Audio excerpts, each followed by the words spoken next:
sabab jimat anu paling ampuh di dunia teh lintang ti saling hampura. Malah dinas dina katerangan hade jelema menta dihampura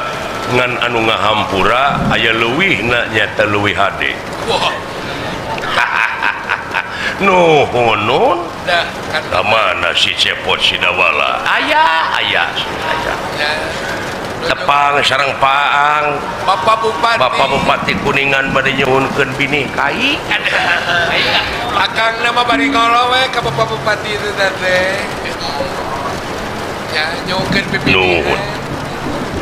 tansah diajeng-ajeng aya naon ieu teh tuh ajrih jisim abdi anu biasana diuk dina palupu